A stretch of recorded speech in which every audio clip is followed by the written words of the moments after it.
What is your name? Richard Molaison, And your age?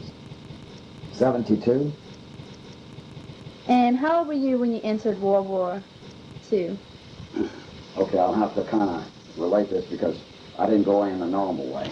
Okay. I joined the, prior to the war, there were about 22 reserve Marine battalions stationed in the major cities throughout the United States. In New Orleans, there was a 10th Marine Reserve Battalion. So I joined the Reserve Battalion in New Orleans. We went to drill every Thursday night for, I think, about 3 hours. And every summer we went to either Paris Island, South Carolina, big Marine base there, or San Diego. And we did 2 weeks of kind of like boot camp. And when I was a year in the reserves, when the situation over in Europe got pretty stinky, and Roosevelt called out all Sea Reserve, what they call Sea Reserve, and we were part of the Fleet Marine Force, so we were called out. And I know there'll be another question on down further on the list having to do with school and all. But I was 17, in other words, when I joined the reserves. Spent 1 year in the reserves, and then when I was 18, we were called in active duty. And I put 5 years in active duty. So I had a total of 6 years in the Marine Corps. Okay, and what exactly was your draft status? I wasn't drafted, you see. Had I been just a civilian on a job or something like that, I would have probably been 1A or something like that, but I was already in the service. When Roosevelt instituted the conscription, which was the draft, I was exempt because I was already in the military. So. Okay. And where were you living at the time when you entered World War II? Where was I working? Living. Oh, living in Algiers, Algiers. Louisiana. They need that. Okay. And were you living with your parents or by yourself? Or I was living with my dad. With your dad? Were you employed at the time of the war? No, I was in my senior year in high school. Oh, goodness. Okay, what were your feelings at the time the war began? Well, based upon all the reading I did on World War I felt even though the American people were against our involvement, I thought it was inevitable that sooner or later we would be into it with the Allies. Were you for it or against it or what? Well, I was being in the military already. I wondered what the future was for me because, like I said, I knew that it was just a matter of time before we would be involved in the war, and the Marines would be in the thick of it. So there was no out for me. In other words, and I was already enlisted. Okay, what about, how'd you feel towards the events in Europe and the fall of France? Well, it was like a dream, you know, that a nation of some 70, 80 million people could just succumb to a mighty force, which was the German juggernaut, you know. And it was just hard to believe that France had actually fallen.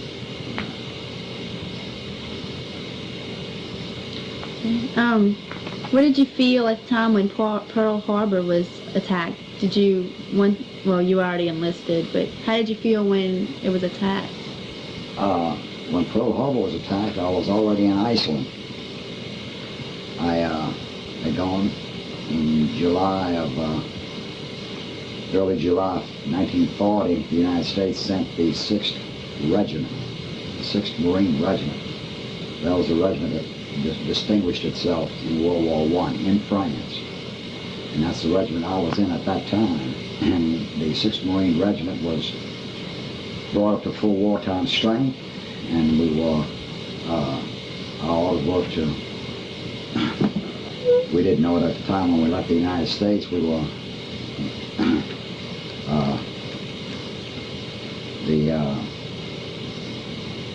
the German submarine menace was already taking its toll of our shipping, along with all the Britain and France and all the Allies.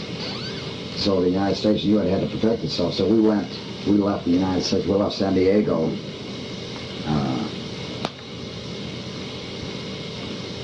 And aboard ship there was a pool. They actually made up a pool because no one knew where we were going. The provisions and all and stores that we took aboard ship, there were 2 huge transports that took us, and they had a lot of tropical gear, pit helmets, mosquito netting, khakis, and such as that. But they also had a lot of winter gear. So, and in other words, we were traveling under sealed orders. Only the commander and his immediate staff probably knew where we were going. We left and went on down, went through Panama Canal, came up through the Caribbean, stopped in at Charleston, South Carolina, the big Navy yard there, and took on provisions. And we started heading north. And we all thought we were going to England. And we stopped in Placentia Bay, Newfoundland, and went up ashore there, and took about a 3-4 mile hike. And came back aboard ship, and then shipped out the next morning. And when we were about, I guess, 12 to 24 hours before landing, they notified us that we would be landing in the capital of Iceland, Reykjavik, and that we would be doing garrison duty there until further notice. So when the Japs hit Pearl Harbor, we were already in Iceland doing garrison duty, and we had just got back. It was like about 6, 7 o'clock in the evening. Because of the time, we were almost on the opposite end of the globe from Pearl Harbor.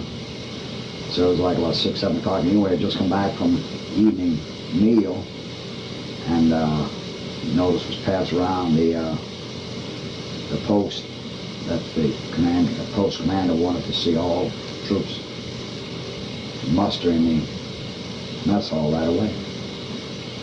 So when we were walking over there, this fellow, I don't remember who I was with, but I said, you know what, we're at war right now.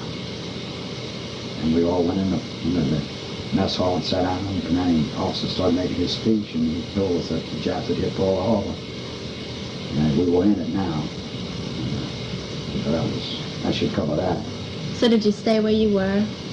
Yeah, we stayed there till we shipped out of Iceland on my birthday, January 30th of 1942. And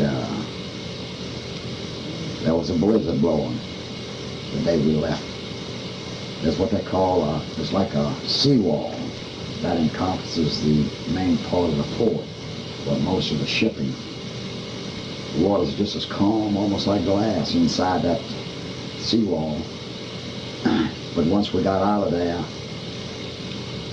to go out into the open seas, the Atlantic is just about as rough an ocean as you will find. They call it the Pacific because it's a peaceful ocean, even though it has its typhoons and hurricanes such as that. But the Atlantic, there were, I'm sure, 20, 30-foot seas, and there were 3 troop transports, about 3 or 4 destroyers, and the heavy cruiser Wichita was in convoy with us. So we left on my birthday, January 30th, and headed back to the United States, and it took us 9 days. A trip that would normally take about 3 or 4 days, it took us about 9 days. We didn't eat a warm meal the whole time because they couldn't cook. The ship was doing everything but capsizing, you know. So we were on dry rations and fruit, you know. And when we were, I guess probably about 8-10 hours out of New York, toward New York City, which was where we landed, we saw a huge black pall of smoke on the horizon, and we were all looking, trying to figure out what that could be. We were wondering if maybe a convoy had been attacked or something. It came over the ship's radio, and they passed word around that the Normandy, which was a huge luxury liner, a French luxury liner prior to the war. When France got into the war, they converted this from a pleasure ship to a troop transport. And it was in port in New York at the time. And it was sabotaged. They set fire to it, and it burned down to the waterline. And then when we came to New York Harbor, we passed, there's piers, and we passed the pier, going to the pier where we were going to dock. We passed the pier where the Normandy was at, and it was, all you could see was just the bottom of the hull sitting there, because it had burned. How they did it, they did a good job. It was completely destroyed. There was nothing salvageable even. And so I came back stateside and had a 15-day furlough, and then I had to report to San Diego at the end of my furlough time. And I stayed in San Diego, I guess about 7 months maybe.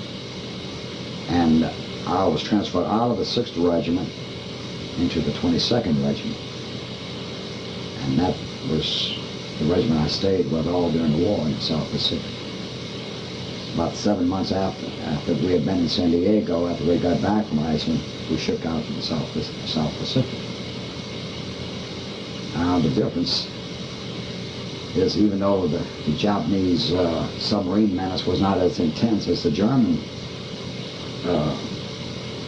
program was, we went aboard just one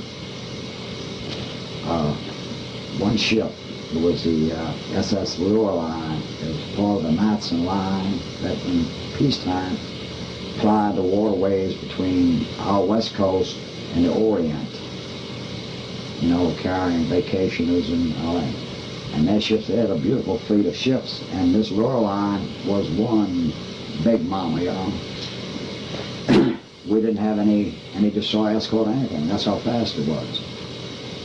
And of course, the Japanese had already taken all the islands that it wanted, but they were sending us down to Samoa to do garrison duty, because they thought that when the Japanese forces regrouped, they would perhaps continue their conquest. And Samoa was a very strategic island, or group of islands. So we were sent down to Samoa, and we did garrison duty there for 16 months. And it was just one training program after another, one amphibious operation, practice operations, and that went on for 16 months, and before we finally went to Hawaii and were sent back into combat. How did your family react when you joined the reserves and into the military? My dad, even though he signed for me, he wasn't thrilled about it. He thought I was making a mistake, because I went in November, but when we went in active duty, we were called in active duty in November of 40, and I was like, in 6 more months I would graduate from high school. And that's the thing, that was what rubbed him the wrong way about the whole thing. But other than that, he was proud of me. What about your friends? Did they also feel they should be in the military? Well, the only time I saw them was when I came home on that 15-day furlough. Other than that, I was gone on that. But I had my closest friend was 4F. And I never did ask him why, you know. As a matter of fact, I saw him as recently. He doesn't live too far from where you all live. I can't remember the name of the street, but he played professional baseball and everything while I was in the service. He started at Berman. And I think he was a three sport athlete. Played basketball, baseball, and well, I guess basketball and baseball. But he actually, matter of fact, Mel Ott signed him up to play with the New York Giants. And he played 1 year with the Giants, and I never did ask him because I didn't know whether it was being too personal, but my dad had told me that he had gotten hit by a pitch ball with the Giants. And he says from that time on, his batting average just went down, you know. He went into a slump that he never did come out of. So he was traded off and he ended up with the Birmingham Barons with the Southern Association. The North Pelicans was a member of that Southern Association. So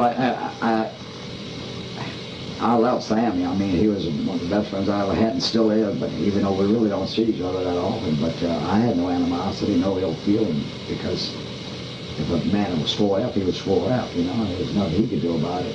Right. Well, when y'all did talk, how did y'all get along when you got back from the war? Well, great. Oh, yeah. Did you feel any hostility towards the people that you were close to who did stay home? None whatsoever, no. Mm. Where was the first place you reported when you did enter the military? That was the reserves? Where was that When I was called on active duty, I reported to San Diego. San Diego?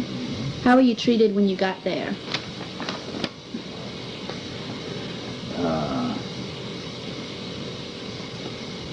Well, just if anyone has any experience with the military, we were treated just like I thought we were well treated. I mean, you know, they didn't give us all the menial jobs, you know, like cleaning out the latrine and all, and KP and all that kind of stuff. We were treated just like pretty regular fellows. They didn't discriminate you for being a Southerner? No, they laughed at the way we talked. A lot of times they either had me pegged as being from New Orleans or New York. You know. Right, from the accent. That's right. What rank did you obtain during boot camp? Private. There was no promotions in boot camp. No promotion? No, I've never heard of any. Now, I know some units, you see, I didn't actually go through the boot camp system like had I been a civilian and been drafted and went in the Marine Corps or volunteered to go in the Marine Corps, where you do 6 weeks of boot camp. I guess the 1 year in reserve, plus the 2 weeks that we had did at Paris Island while I was in the reserves, was really our boot camp. But no, there was no discrimination that I noticed. Did you feel that the training you received was adequate to the responsibilities given to you during the war? Absolutely. It really was. How long did you train? About 2.5 years before we finally saw active duty.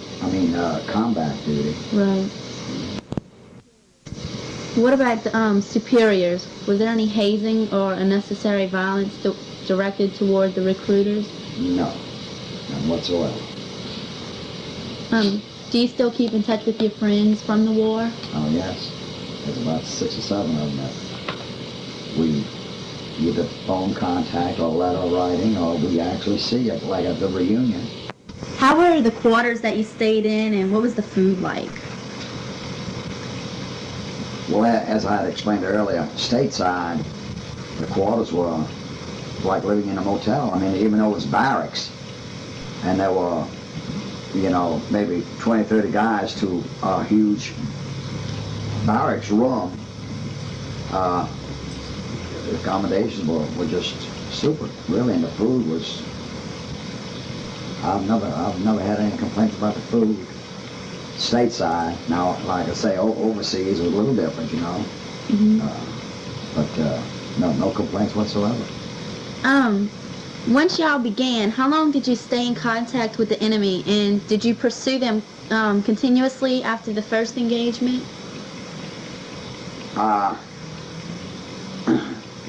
Well, just to be as brief as I can on that, I participated in 3 amphibious landings, assault amphibious landings. The tough part is the initial landing.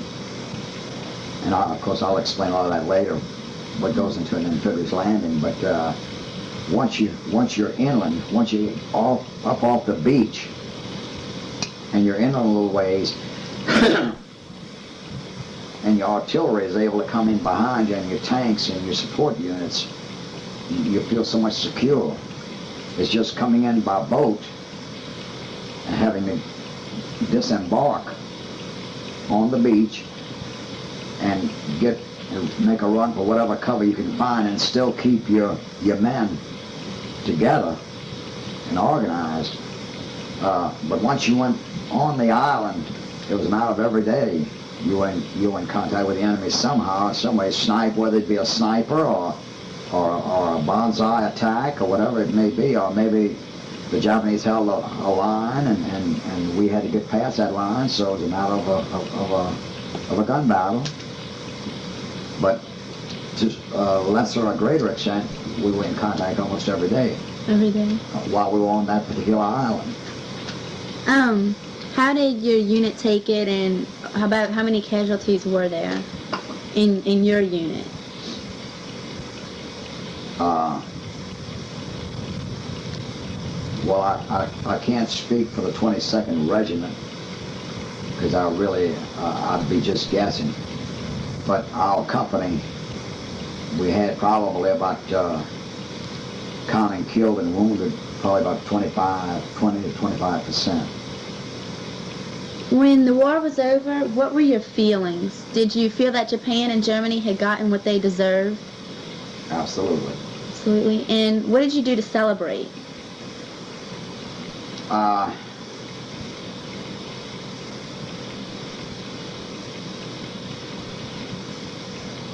Nothing much, not really. If we, it seemed as though from the pictures I've seen, if you were stateside on VJ Day or VE Victory in Europe, and you were in the city, I know a lot of the guys probably went to church to give thanks that they made it through the war. And of course there were times for parties and all, where they went and got a little boozed up and went to dances, got with the girls and all, things like that. But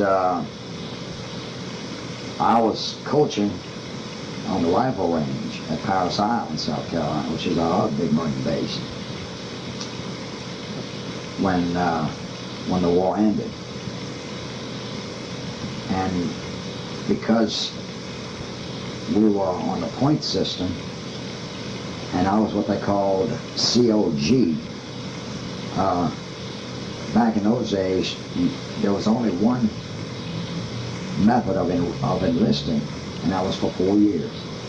You couldn't say, I'd like to enlist for 2 years or 3 years like you can now. Back then it was 4 years was a hitch, and that's what that hash mark, that stripe at the bottom of the sleeve is, that's 4 years, you see. When you see an enlisted man with those on it, you'll see some with 3, 4, 5 of them.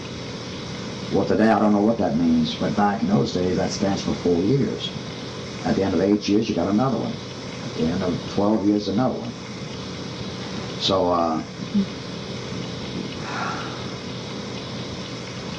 and COG means I was being held in the military at the convenience of the government. That's what that means.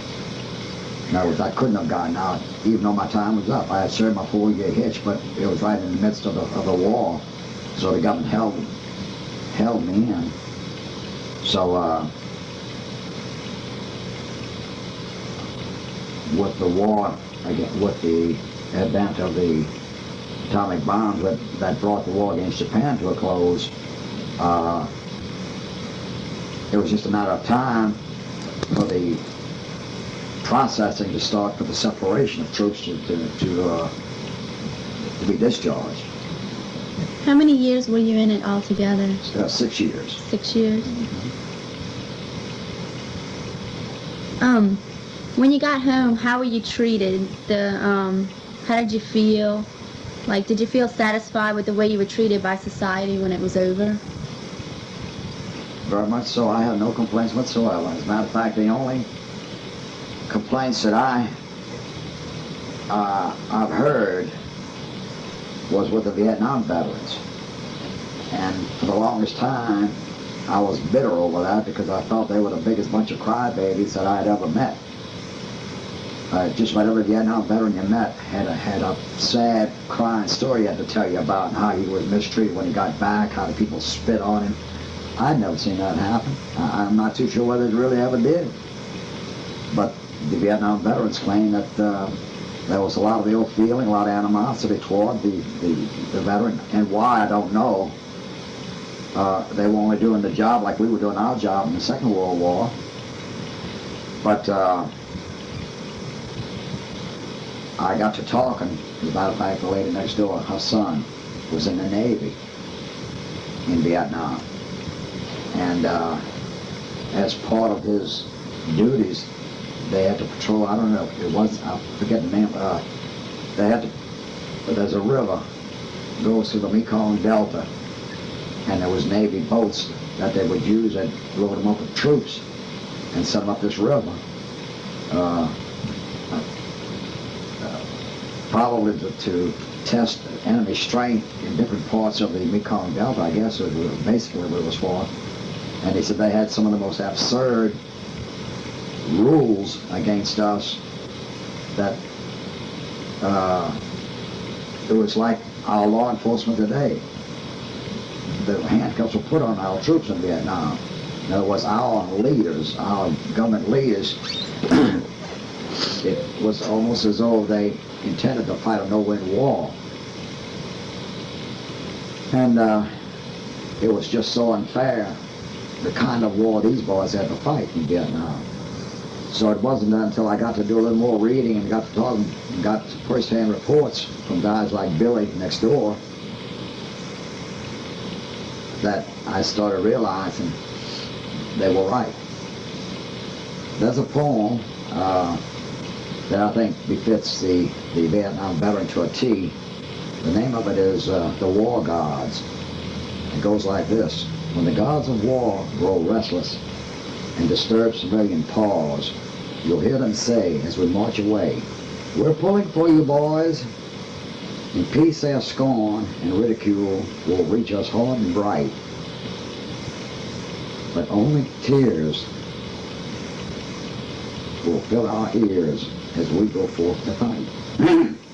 Now when recall is sounded and our mission is complete, they'll judge our crew by the drunken few that meet along the street. That's the plight, I think, of the Vietnam veteran. I still haven't got the key as to why, the why of all of this, you know, because they fought a war like we did. And, it was a dirtier war, you know. But no animosity against us. We were treated royal when we came back home. Did you join any veterans groups? Yeah, I belong to the Marine Corps League, the American Legion. And I did belong when I was still in New Orleans. I belonged to the WWII, but when I left New Orleans, I discontinued my membership and never did get back in. Veterans of Foreign War. And can you describe the events that you think would help us to understand the war? Well, I guess if you can understand that it took a madman like Hitler to get this thing started. He was just overwhelmed with the desire for power, And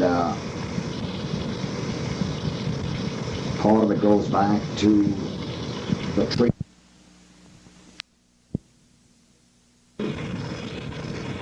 A man like Hitler was obsessed with power, and a lot of the historians go back and say, well, you know, at the end of the First World War, when the League of Nations was formed, the vanquished, they felt, should be so severely punished for what they did, meaning the Kaiser of Germany, of pre-World War Germany.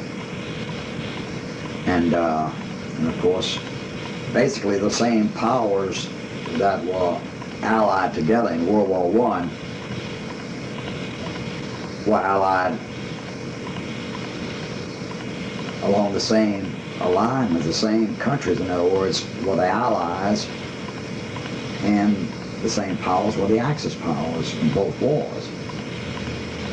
Well, they decided that Germany should be punished for having started World War I.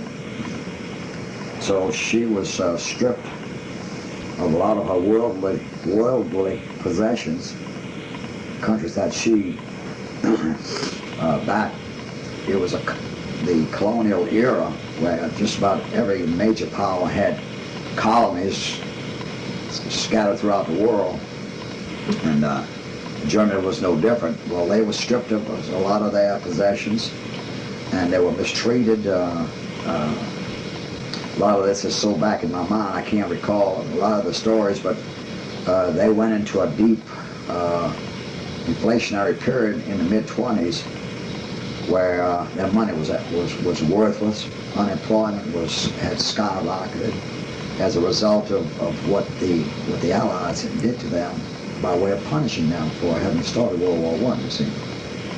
And I guess a lot of them lived with that animosity in their hearts. And when a guy like Hitler came along, made big promises, you know, that he would make Germany a great nation again.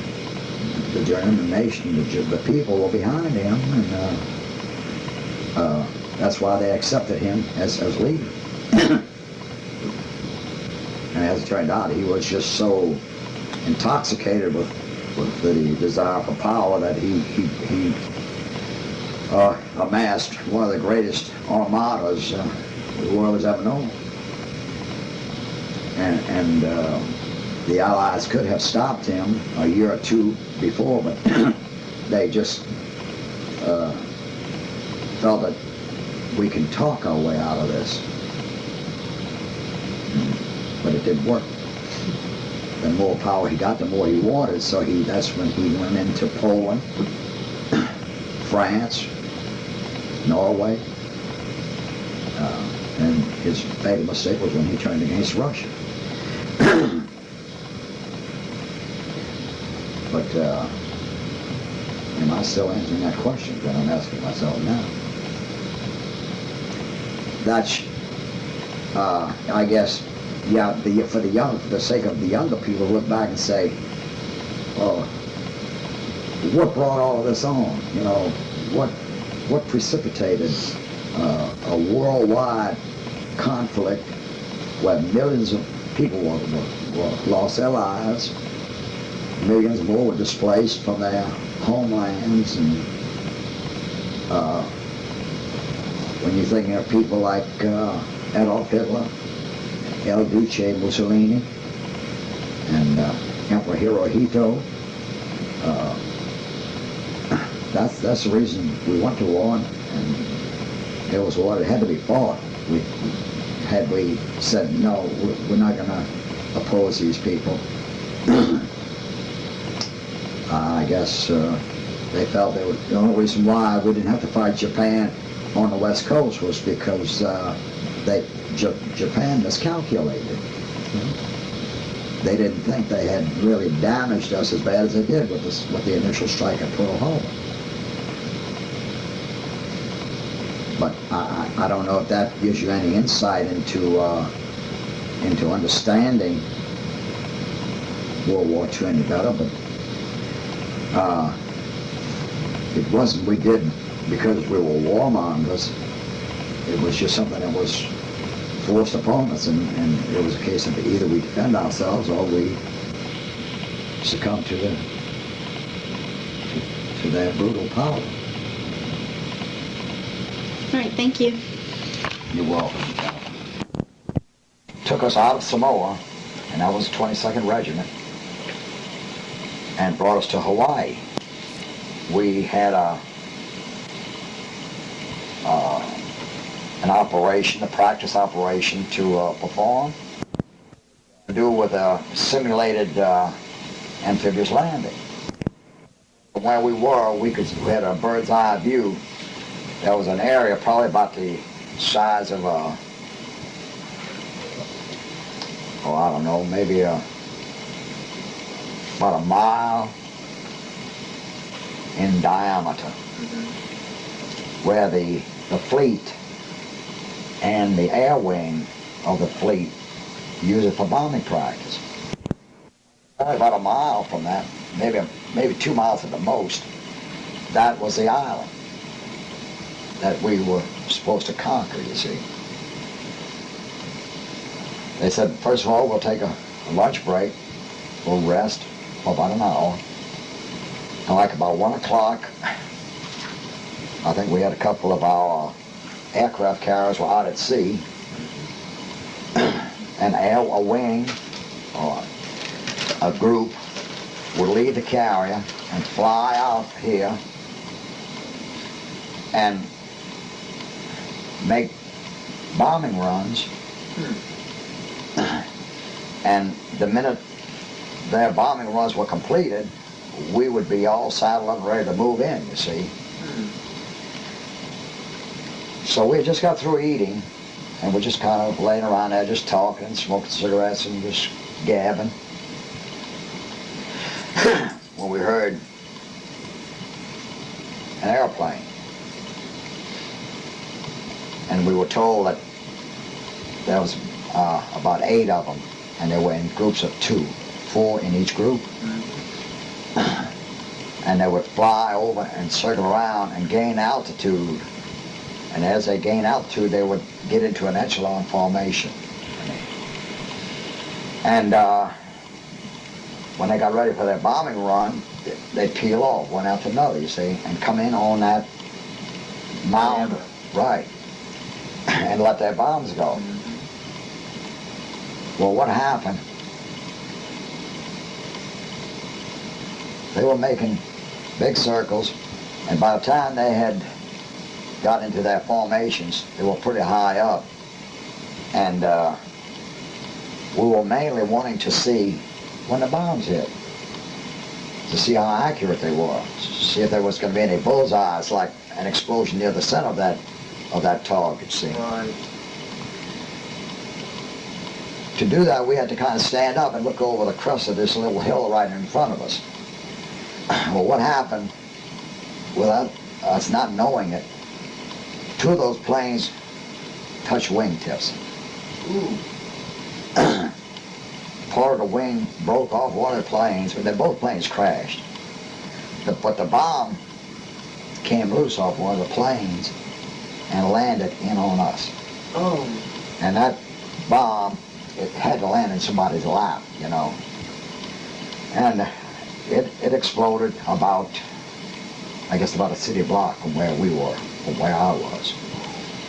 And of course, everybody panicked. The first thing came to their mind was, did they make a mistake? Are they going to zero in on this area here to do their bombing runs? Was there a miscalculation in communications or something like that, you know? Right.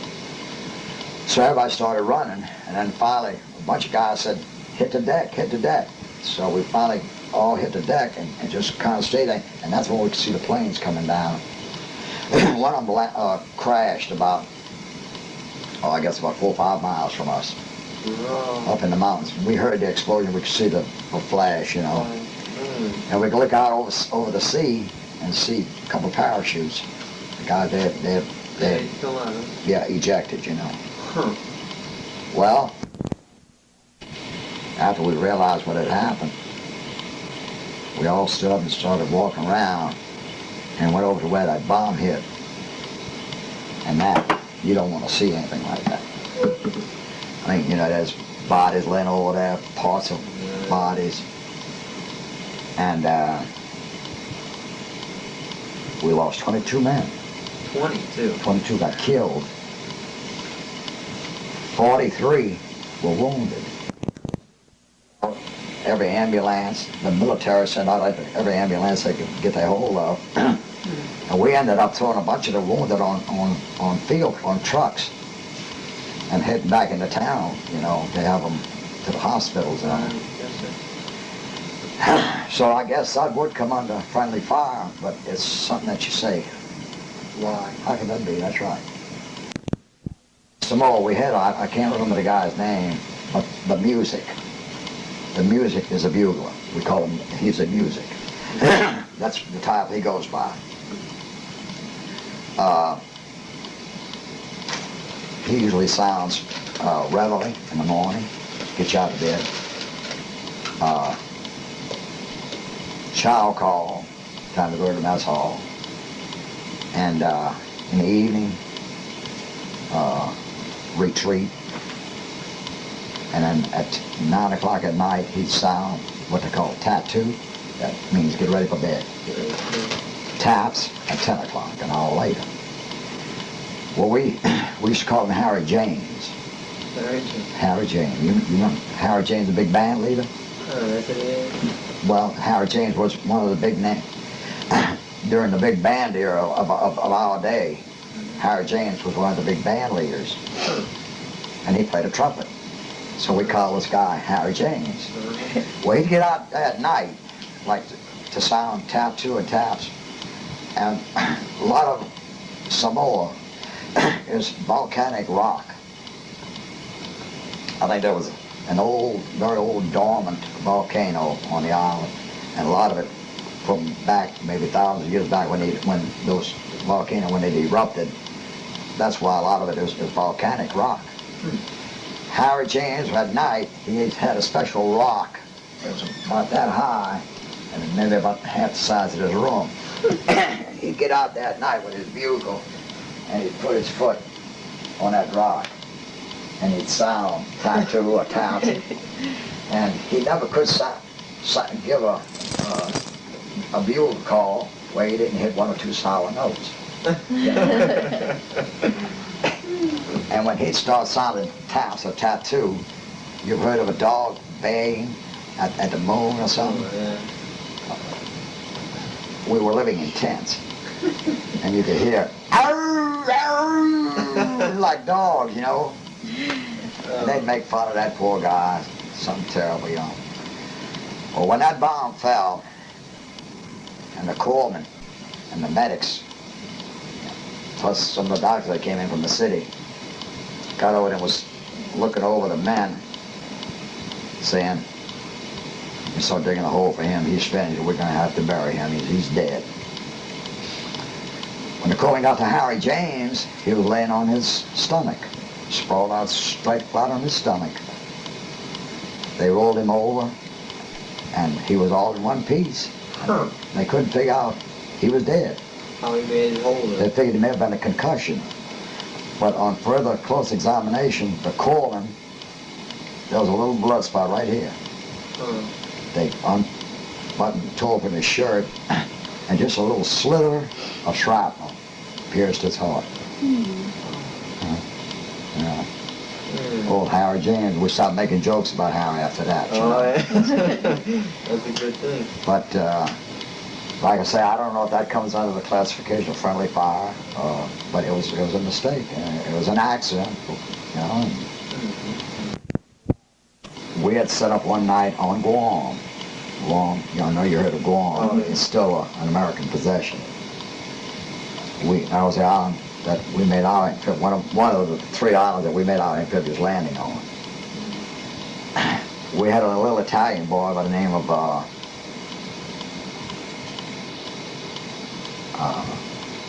his last name was Anceloni, Vincent Anceloni. He was from up around the Boston area, Massachusetts. He was in my squad, as a matter of fact. Where we moved in, like about 2 or 3 o'clock in the afternoon, we were relieving a group of men that had been there the night before. And they had undergone a banzai attack that night. So when we got there to relieve them, they were glad to get the hell out of there, because we were taking over their positions. And we didn't know whether there would maybe be a banzai attack on us that night. So the foxholes were already dug. We didn't have to dig foxholes. We left that. Just got in there. A lot of guys, and it was time to clean weapons and get ready for nightfall. And like I said, the positions were all set up. We had set up our machine guns where we had crossfire. In other words, that whole front was covered, well covered, in case the Japanese came in on us. Angie, we called him Angie. His family calls him Vince, but we called him Angie. 1 or 2 guys out of each squad would field strip, not detail, just field strip their weapons, clean them, oil them, load them up, and they were ready for the nightfall, you see. And because you didn't know what was out there, only 1 or 2 men in each squad would do that at the time. When they were through, 2 other guys would take their weapons to clean, and then we also had our machine guns to clean, because I was in the machine gun squad. Mm-hmm.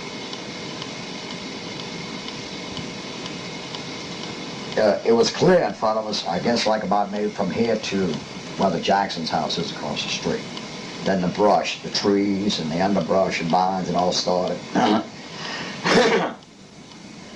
Andy was sitting on the side of his foxhole cleaning his rifle.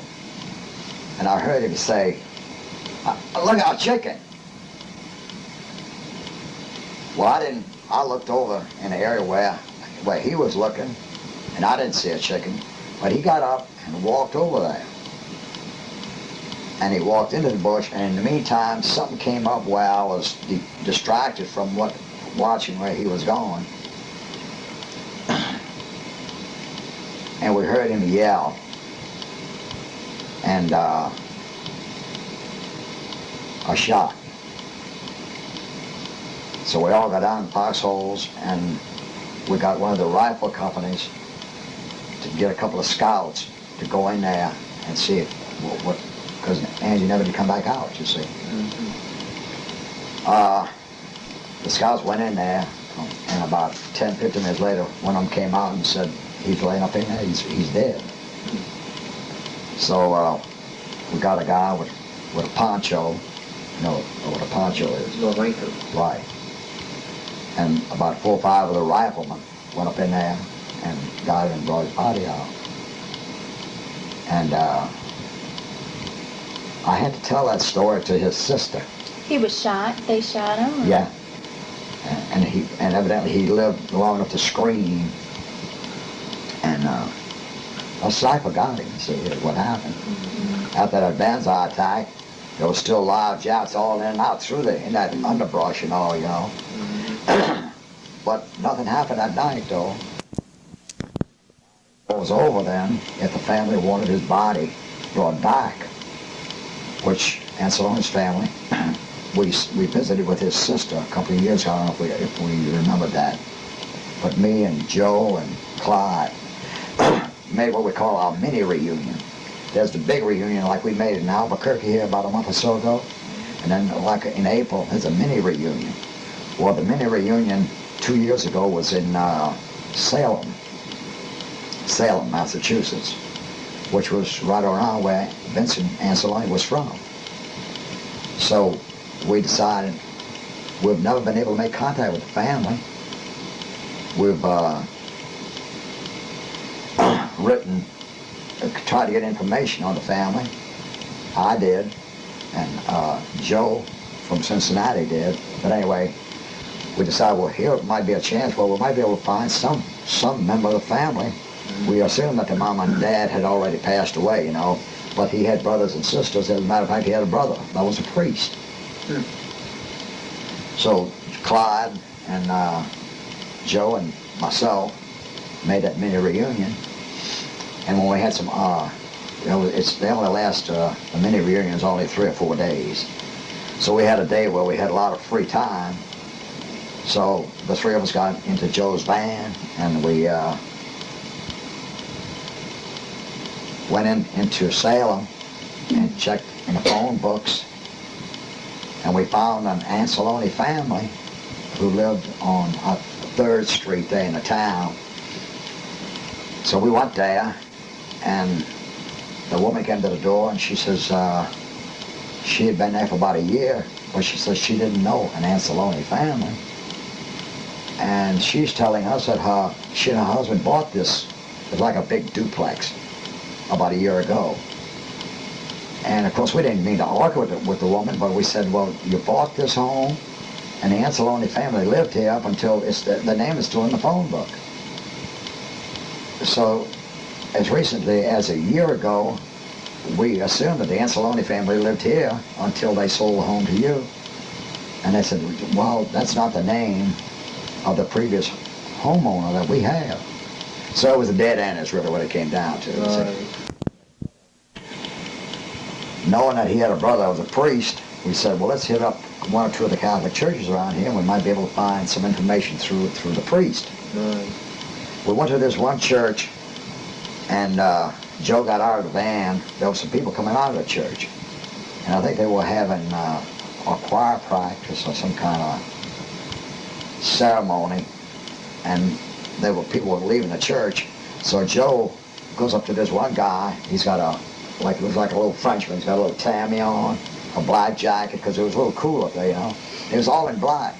Joe stopped him, and he was a priest. And he asked this priest if he knew of a Father Anceloni. The priest said, I've heard the name. He says, but I haven't been here that long myself. He says, but you see that man coming out the door? He says, he would know. One of the old parishioners, you know. So Joe chops over there, and this guy was Italian too that he spoke to, and he says, we're looking for a Father Anceloni.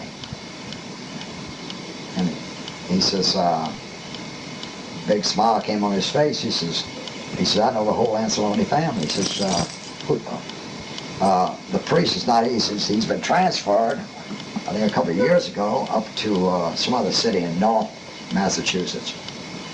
But he says he has a sister. He says, why don't you guys come over to my house? And he says, and we'll call from my house, we'll call his sister. She was married to a fellow by the name of Daly from Georgia. But she was still living in the area where she was born and raised at, you know. It's Vince, Angie's sister.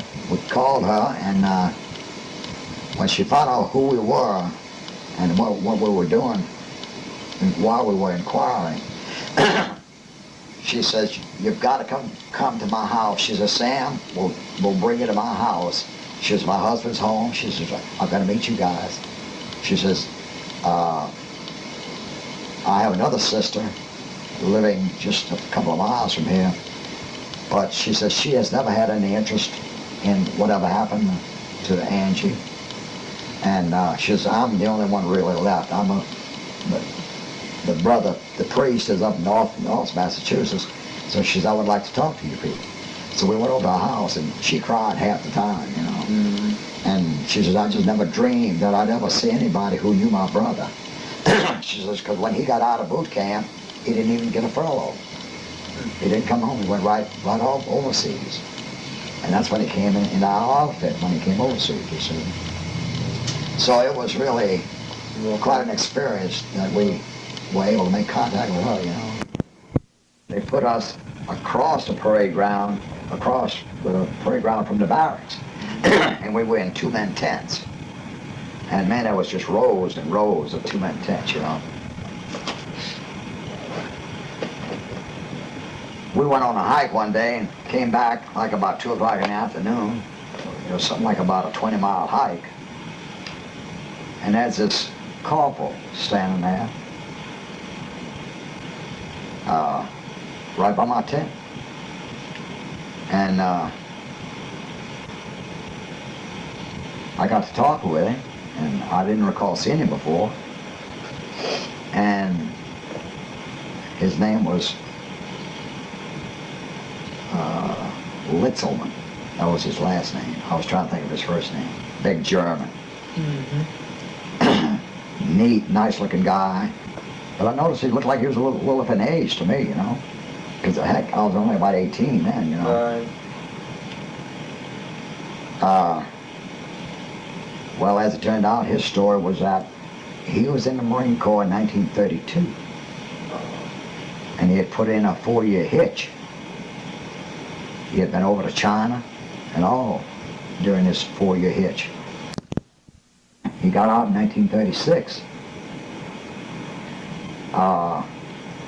When the war started in Europe and Roosevelt called out all the sea reserves, he got a letter from the Marine Corps stating that if he would come back in the Marine Corps, they would give him his old rank back, which was buck sergeant.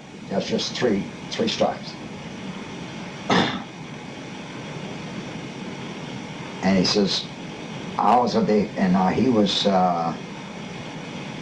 33 or 34 years old. And he says, I figured I would come back to roost in, you know, in a military outfit that I was familiar with, rather than stand the chance of being drafted, maybe get put in the Army or the Navy or something like that. He came back in the Marine Corps. He says the only curve they threw me was, instead of giving me my buck sergeant listing, they let me come in as a corporal, which was a rank lower, you see.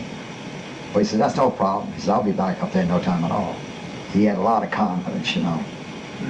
Well, we became pretty close, you know. As a matter of fact, about 2 months later, he was promoted to buck sergeant. Wow. Yeah. A sharp, real smart guy. He was from Aurora, Illinois. In 36, he went to work for the Illinois Central Railroad. And that's where he was working when he got that letter from the Marine Corps to come back in, you know. So we got really close, you know. Even though I was just, well, I think I had made PFC then. I was proud of first class, you know, 1 stripe. Right. And a lot of times in the evening, when we were free to do it, either go on Liberty or go to the PX or go to the slop shoot. That's the bar. They call it the slop shoot, you know. He'd go to the NCO, non-commissioned officers, because he was a buck sergeant. He was an uncommissioned officer, you see. He'd go to the NCO slop shoot, and he'd say, come on, man, I'm going to give you a big treat tonight. He said, I'm going to take you to the NCO quarters with me. And I'd go there and I'd sit around with all the sergeants and the platoon sergeants and the gunnery sergeant and all that, and drink beer, you know. And we got to be real close friends. And he taught me how to play cribbage. The notice was posted on our board, and this was about 4 months later. And we, like I said, we had really become good friends because he was a very intelligent guy. He knew the Marine Corps, and he loved the Marine Corps. And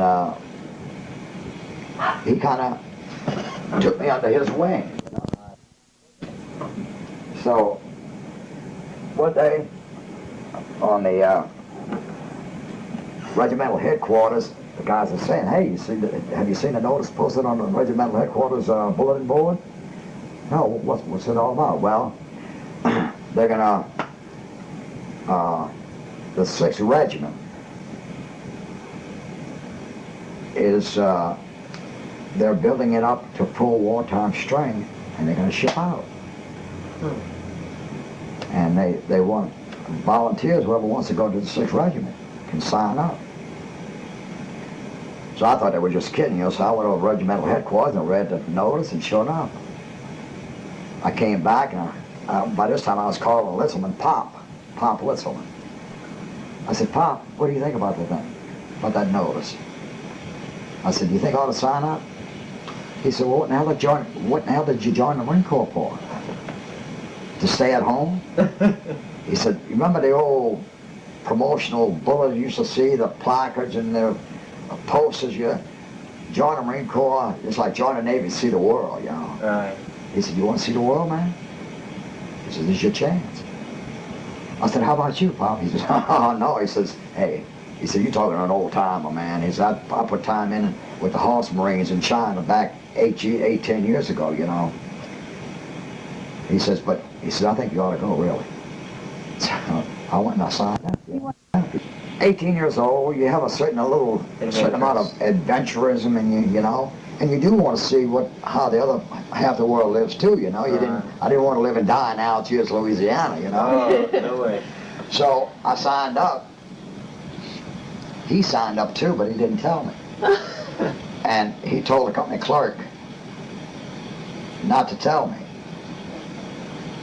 So it come time about 2 or 3 days before shipping out time, they passed the word down. You're now in the 6th Regiment. Have your sea bag packed, and we'll assemble at this end of the parade ground or wherever. The trucks will pick us up, bring us to the port. We'll board ship. And it wasn't until that time I found out that Pop Litzelman had signed up too, you see. Come on. I said, you son of a bitch, you do that, don't even tell me nothing, you know. But I was tickled at that because I really liked God and he liked me, you know. Oh, yeah. It's good to have a friend.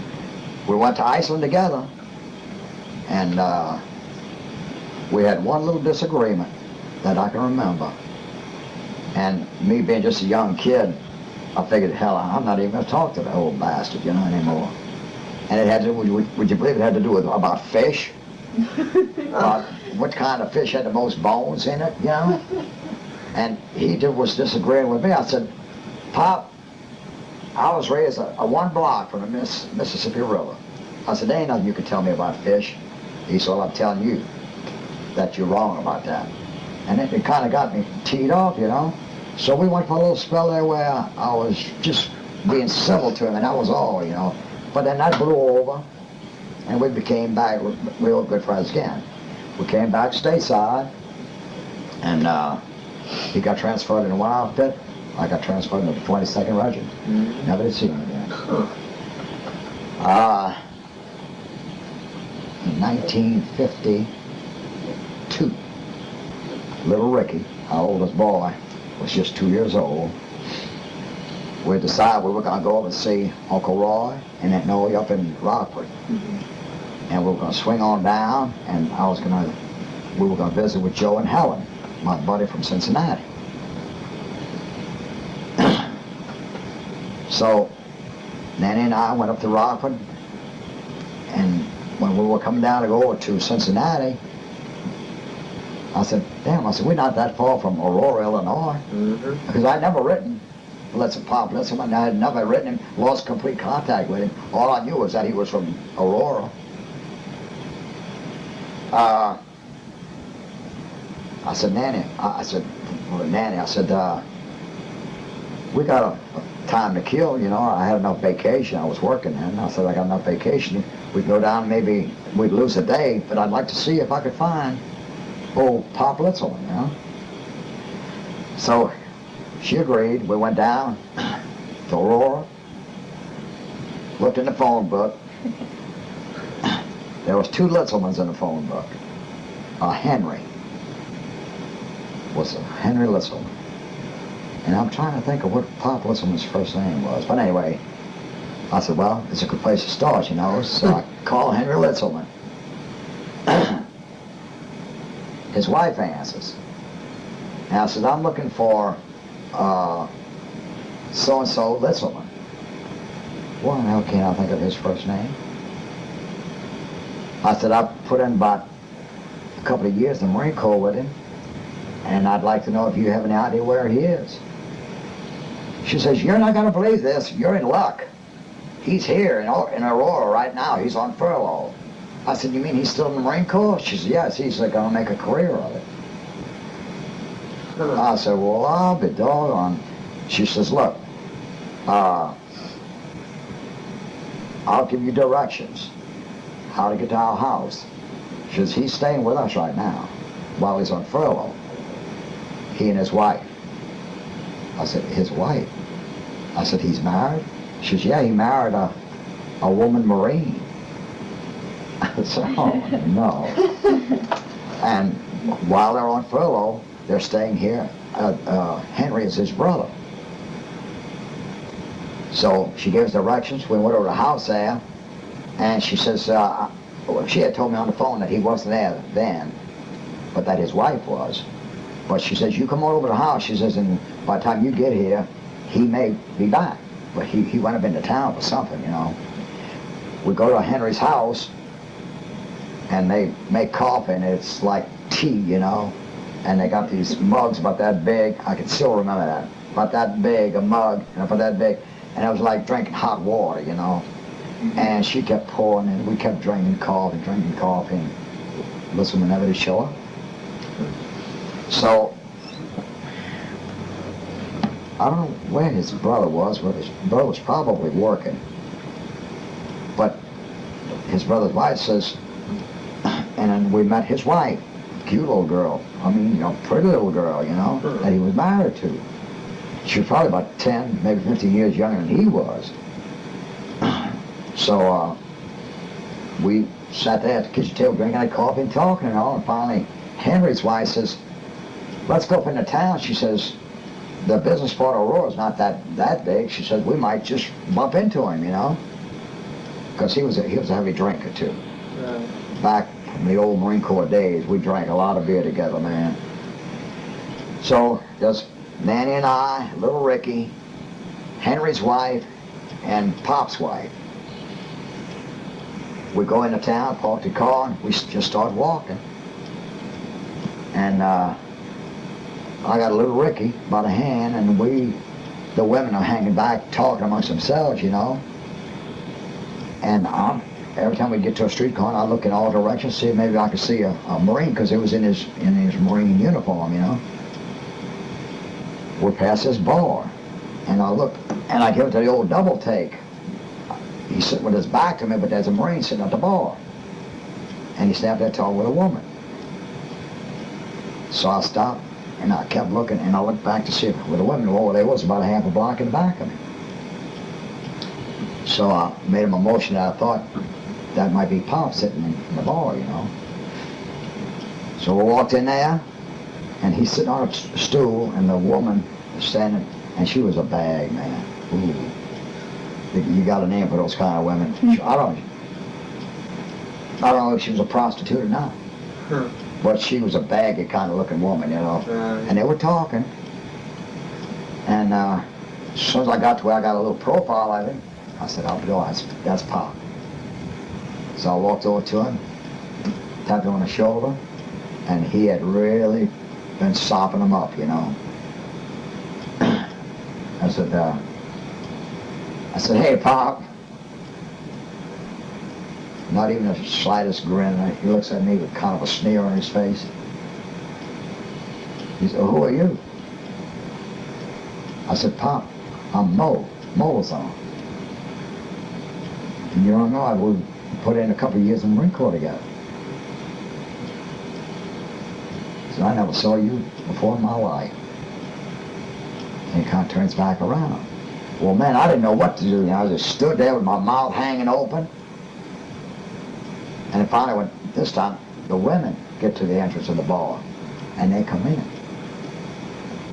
And this woman that he was on doesn't make any move to Get away, you know.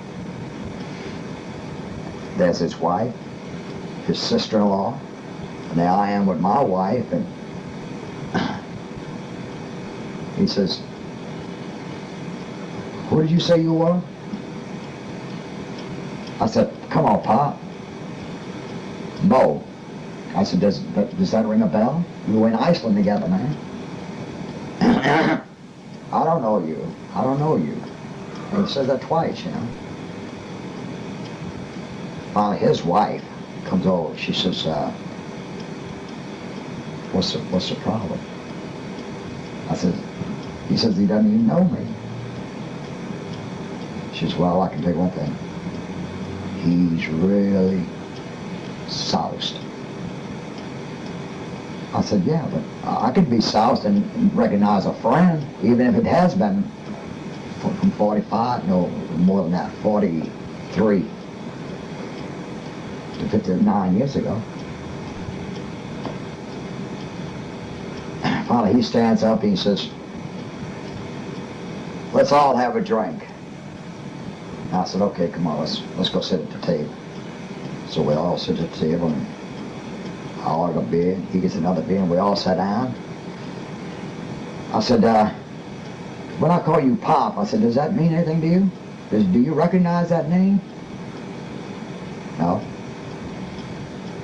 And we ended up drinking a couple of beers there, went back to his brother's house, and talking, and finally he got up and he went to bed.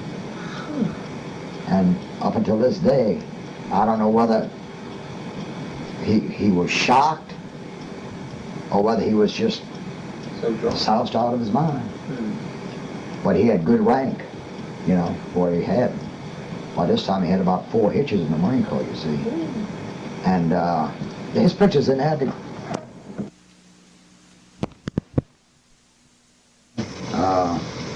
that I think befits the Vietnam veteran to a T. The name of it is The War Gods. It goes like this. When the gods of war grow restless and disturb civilian pause, you'll hear them say as we march away, we're pulling for you, boys. In peace their scorn and ridicule will reach us hard and bright. But only tears will fill our ears as we go forth to fight. Now when recall is sounded and our mission is complete, they'll judge our crew by the drunken few that meet along the street.